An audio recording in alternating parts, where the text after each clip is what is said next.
My dear friends, welcome back to the Let's Play series. It's of course me, your favorite friend Wing, and today let me kick off episode 13 by saying, folks, I hope that the audio quality is so much better compared to the previous episodes, because I've done a lot of rearranging on my desk here to literally get my microphone to be right next to my face so that we'll have less issues in terms of audio quality. So right now I think pretty much probably don't sound like a robot, and hopefully that will stay like so in the future, because I am very tired of sounding like a robot. And I'm sure you are, and I'm sure our friend villagers here are very tired of it as well. So not only that, I'm trying to fix some audio settings on my friendly audio video recording system here, and hopefully it's working. Hopefully everything is fine and dandy. But yeah, anyway guys, for today we are going to be focusing a lot on the villager sorter system, because we can't just leave it alone. We can never forget about it. It's our baby. It's our prized possession. It is our prized and most, hopefully, important project of this world. For now, at least. So, you might be wondering, first of all, why do we have villagers back on the tracks? Well, I've actually went ahead and reloaded the backup since last recording, to the point where we have the villagers back on the tracks here, just so that I won't have any issues testing these villagers here, because we're going to be doing a lot. Testing the system here for the villagers, because we're going to be doing a lot of remodeling. For one, I do want to put these rails on an incline. So, for example, okay, I chose the wrong place to put this block. But for example, I would want to put the rails on an incline like so, right? Yep. But the problem is, if I break this block now, it's gonna revert back to, well, actually it's gonna get destroyed. So yeah, so I most probably will have to move the rails. Well, no, this will, oops. Well, there's that. But most probably the rails will stay as so, but I will have to put another set of rails here where this track is, so that they're sloping downwards, which is exactly what we want to happen.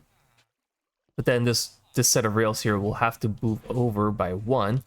But not only that, we do want to also put these rail lines on an incline, right? Because remember from previous episode, when we have these villagers go on this track here, instead of them moving ahead, they'll just get stuck, right? So we don't want that. We want them to constantly be moving, constantly be going to our friendly de-minecarting system here.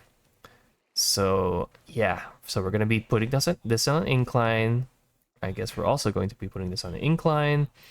We're actually gonna move the track one space over. But that shouldn't be a problem. And yeah, let's get started on that. But first, let me get organized. Let me see if I have everything I need in check. And then once that's good and done, we're gonna go and start working. Alrighto, everybody, let's take a look at what we've done here. So again, I've moved track one block over, and I put everything on an incline. So yeah, as you can see, everything's literally made out of powered rails here.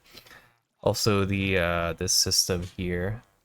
So yeah, so Basically, the villagers are gonna go fall here, then fall onto this track. They'll go down initially, going back down, but then afterwards they'll go back up and they'll start rolling along the way up there. So, okay, I'm going to try this. I don't know how this is going to work, but I figured not to use any of these villagers yet until we know that the system actually does work. So let's see. I'm going to press this button. I'm gonna mount this minecart, and let's see what happens. Uh-huh. Okay. I kinda was expecting that a little bit. Let's see what happens here. Okay, now this I was expecting. Okay, alrighty. So at least that works.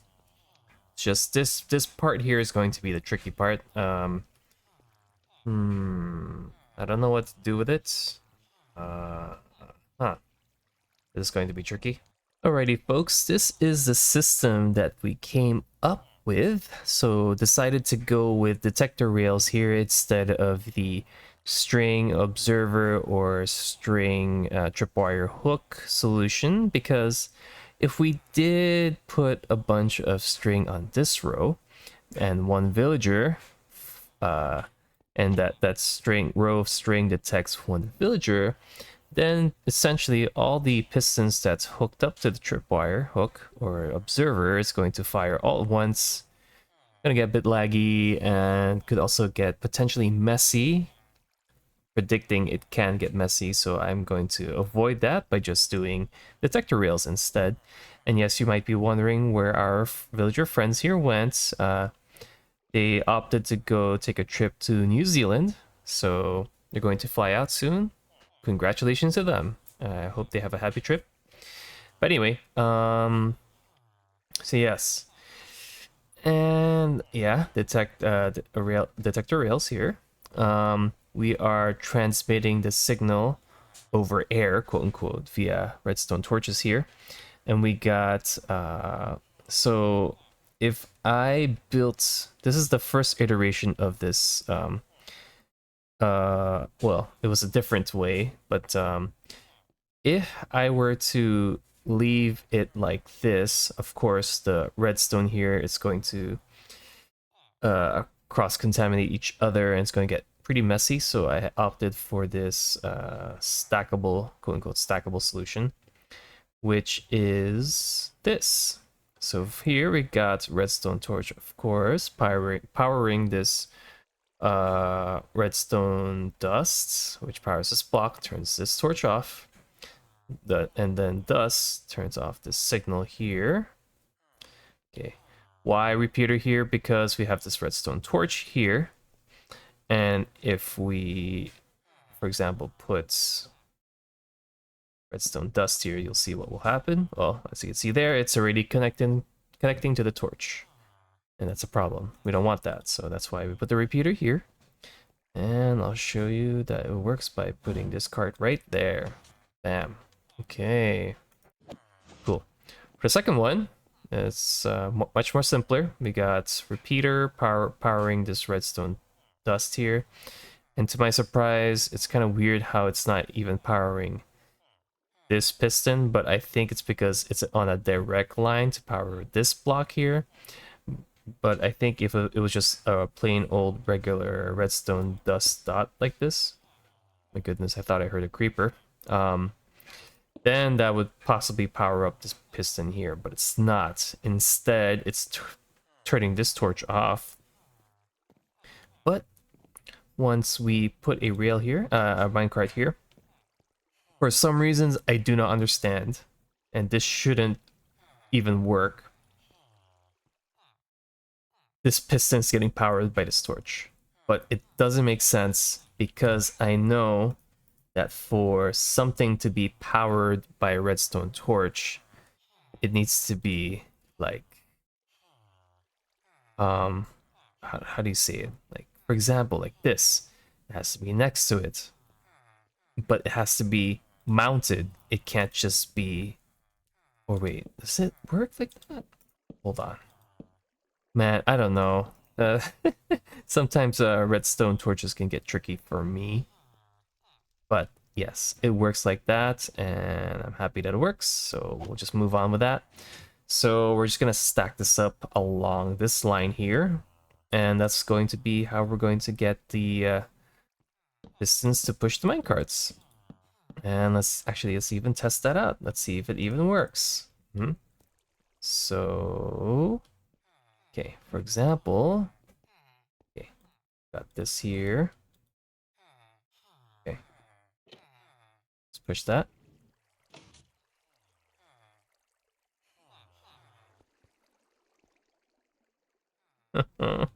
No, it should have worked.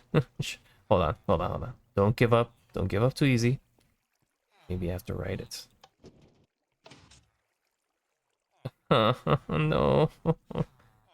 Okay, folks, I think I know what the problem is, and it has to do with it having powered rails here before. So, if we had something, for example, right, let's say we have a cart here, okay, right, it falls onto the track, okay, all right. Now, if it gets pushed by a piston here, it's going to go forward because it gains momentum. And when something gains momentum on a powered rail, it'll just keep going straight forward, and etc., etc. But since now we have a detector reel here, oops, sorry. Even if it gets pushed, it's not on a powered rail, it's on a detector reel. So essentially, what I'm trying to get at to is we need another way to have this get powered on, and it's not going to be through detector rails because we need powered rails here instead. Oh boy. Okay. It's going to take a different way of thinking here. Be right back. Alrighty, believe it or not, I almost lost my mind trying to figure this all out. But we essentially needed to find a way to make it so that any connection I tried to do with this button over here had to make it so that none of the wiring here intersected with each other. And it was kind of annoying. Yep, it was pretty bad, but through perseverance alone and somewhat sheer dumb luck, I was able to figure this out. So let me explain to you what's going on. Actually, let me open this up a bit. Just make it easier for us to access these buttons here. Okay, so this is completely stackable, so I can just replicate this throughout the whole line down here, and we won't have any problems at all. Okay, so the first one here, basically, the thing that made this really difficult is we need two repeaters that have full tick delay. So that's full 3 ticks of delay. 1, 2, 3, right? Okay. And the other annoying part is that we can't put redstone dust here on these two beginning area here, right? Because here's the button, and if we push it, it's going to trigger whatever redstone there is here. If we put redstone dust, it's going to immediately trigger the piston underneath it, regardless if we put full block or half block. Keep that in mind. So that's why repeater here is important. And we got each repeater to be sending a signal through a regular solid block. And now the changes vary here, right? So for this first iteration, we got redstone block, repeater, block, repeater. Repeater again sends another signal to this block. This block powers this redstone signal down here and goes on down here. Okay. For the second iteration here, repeater, block, redstone dust. Redstone dust powers this whole entire block down here, which powers this redstone repeater. And it's kind of weird how this works. So if we put a full block here instead of this half slab, what's going to happen is it's also going to power the the piston next to it, and I'll demonstrate this to you now. Wait, so first of all, let me press it without, see, regular functioning the way we want it to be. If we have a half slab there, if we put a full block, oops, I need to do this for demonstration purposes, you'll see what's going to happen here. Both are going to extend. I can think of some ways why that happens, but honestly, for me it works, so I'm just gonna keep it as is. I'm not gonna complain. Redstone is always janky, so yes. And if it works, it works. But if I can explain to you what the half slab does here, man, I cannot begin to explain. I cannot begin to explain why. I could see that probably since it's a half slab, it doesn't get powered by the repeater here. So instead, the repeater only powers this piston here.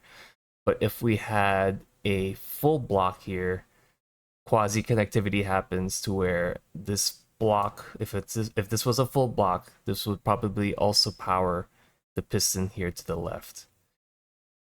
Why not the piston to the right? Maybe because it needs a full block to be on top like this. I don't know. Possibly that's it. But anyway, I'm actually gonna I'm gonna call it quits for the night, but I will continue the episode again the following day. But the following day, I will have this all laid out, right? But I scratched my head way too much for this one here. So man, I'm done. I'm done with redstone for the day. Alrighty. Everything's laid out, everything is tested, everything is fully functional, 100%. All the pistons are going to fire independently from each other, and it, again, works as intended. So let's test this out here. Boop, push, down the track, and up we go. By the way, guys, I did some changes here. Oops. No, I'm stuck. I'm stuck.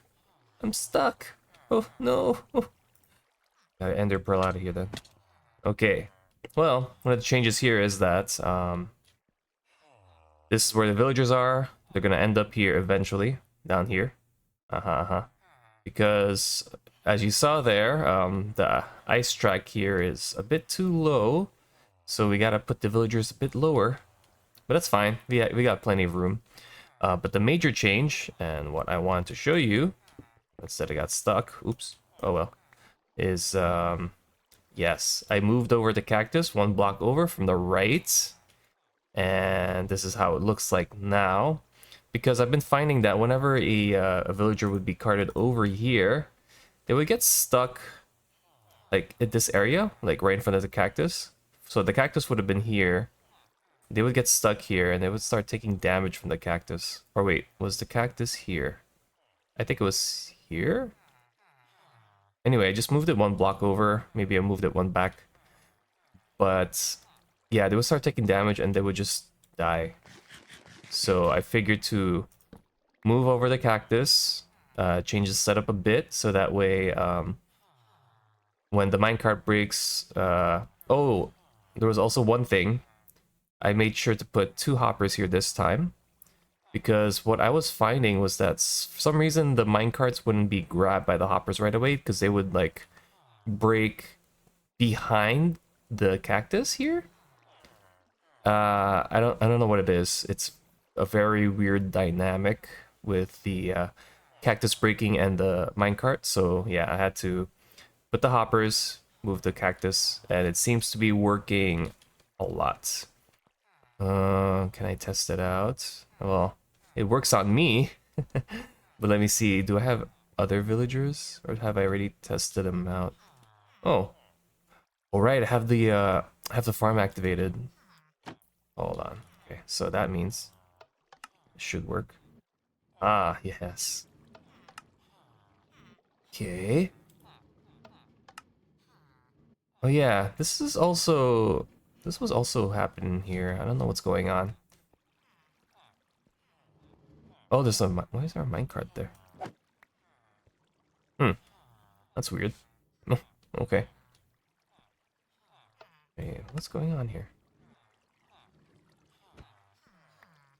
Oh, what? Eh, problem for another time. Yeah, so I figured out what the problem is here with the villagers and stuff. I think the minecart has to be the one affected by the water, not the villagers themselves. So whatever arrangement here I have, it's definitely not working. I have to figure out how to get the water to be able to be able to be on this layer, but then not be affected by the water stream behind it. I don't know. I'll figure that out somehow. But yeah, here we go. Let's have some villagers test it out. That's so funny. Not test that out, but test our real system here out. Okay. I mean, if we send this over, it should... Oh. Okay. Let's see. Okay, let's just do you. Okay. Let's go. There you go. Quick, quick, quick. Ah. So the fact that we don't even see him means it worked. Because what oftentimes would happen is they would get stuck here. They'd either just be stuck there and like just stare at you, or they would just start taking damage from the cactus. So it works. Perfect. Try another guy here. Alrighty. Oof. Finally, finally. Aha, perfect. I like that. I like that a lot. And we can even check them out if they really are down there. And they should be. Because these villagers shouldn't have... Oh, right. See, there's the nitwit, and there's the other dude. I don't know where the other villagers are at, but they're there somewhere. Okay, perfect. It works. Alrighty. One more thing I wanted to show you guys is... Okay, let's patch this up. Okay. Up next, the thing we gotta fix on and gotta figure out now is this villager conversion system here. I realized that I need to figure out how to get the villagers in and out, right? Because the last time we worked on this, we tried to figure out how to situate the zombies in a way that they would be able to convert the villagers, but at the same time, the villagers won't be affecting each other, right? That was what we were working on with this, but we never really got to the point of figuring out how to have the villagers go inside and outside of the conversion system. So that's what we gotta work on now, because that's a key crucial component to this build is to have the villagers get in and get out. Now that's actually much harder than it seems, because we essentially need to put two systems, one to get them inside and one to get them outside. We can't have them all in one, because if we try that out, like, right, for example, we have a rail here, right? And we have it's a powered rail. So okay, we can theoretically try to get them in here, right? So we can push this minecart. They can do that. But then again, two things. One, we have to break them. We have to be able to break the minecart. And how do we do that while they're here already? That's gonna be way too difficult. And two, like, what if we... Oh, I don't have a button. Well, let's see. Let's just make a button here. How do we get them out, right? Because there's gonna be a zombie here, and what, we put a piston here, but then there's gonna also be a villager here, so We put a piston there, because look what happens. Like, since it's already situated going downwards, minecart is going to go down. So it's not gonna work. This is what I was intentionally thinking of before, to put a rail system to have them set up that way, but that's not gonna work. So I figured out two things that I'll show. Well, just one thing to show you guys. To get them in, I'm still trying to figure that out, but yeah, we will see. We will see. Actually, I don't think do we even need these? Oh, we do need these. Oh yeah, no, that's fine, that's fine. It should work for what my idea is. Oh yeah, and also take a look at this. Oh, what the? Who's this? That's not what I want to show you, but who are you? Huh. Sometimes I see random villagers just standing around. Oops. Okay, that's weird. Anyway, yeah, do you guys remember where this is? Yeah, I just decided to dig a hole to lead straight to this area, the villager breeder area, just because I was having such a fun time going here at night and having those darn phantoms attack me each and every single time. So yeah, we're here, and this is where it leads to. So at least I have a easy way to get to here from down here. And yeah, let's go to the creative world, huh? Shall we? We're here at the creative world, and let's take a look at my idea here. Okay, so we're here at the conversion system test area, and I figured to put slime blocks here to where the villagers are going to stand in, because one way to get them out is by launching them into the air. Okay, hold on. Let's open that. So we, oh, boom, perfect. See that? Like, the slime blocks will launch them high enough. Like, how many blocks is? 1, 2, 3, 4, 5, 6. 6 blocks high, and that's perfect because that will allow us to do a lot of different. Gives us a lot of space for redstoning, essentially, if we want to do anything up here, right? And also, because we also have to consider having a system for these trapdoors to like close under them as soon as they reach up there. So that's going to be really tricky, but we'll see. Again, we have space for them to. We have enough space to build a system around there. And then we also have to consider putting glazed terracotta, so that way the slime blocks don't affect any of the blocks next to them. So like here, this got to be glazed terracotta. Like over here too, it's got to be glazed terracotta. So yeah, that's a few considerations to do, but that's not a problem. I mean, I'm not really after design for this conversion system that we have here. It's really just functionality. But yeah, I will figure all that out off camera, and then I'll show you this, but probably on the next episode, like what we come up with, because we're taking up a lot of time already in this episode for the sorter and conversion system for the villagers. So I figure let's just leave this for now. Woo-hoo-hoo-hoo-hoo. It's raining. Oh boy. Oh. Man, it started pouring out there, you know? I started working on things, and then whoosh, the water just came down and started pouring all over me, man. Did not like that at one bit.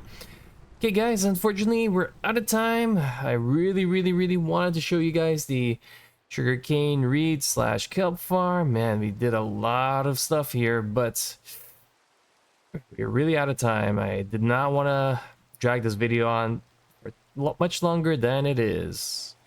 So guys, for sure next time we'll delve into the sugarcane reed farm. Man, there's a lot of cool changes there. Finished up a lot of stuff, but yeah, we'll see that, and then we'll go delve into the madness that is the villager conversion system, because man, that's also a huge piece of cake that we gotta take a slice out of. But anyway, see you guys later. Thank you for watching. I hope you enjoyed all that crazy red. Oh, still raining. Crazy redstone stuff and all that villager stuff. Woo, crazy stuff. Yeah, I'll see you in the next episode. Take care, stay healthy, stay safe, and I'll see you in a bit. Which is on the next episode, which is next week. Yep. Okay, bye bye.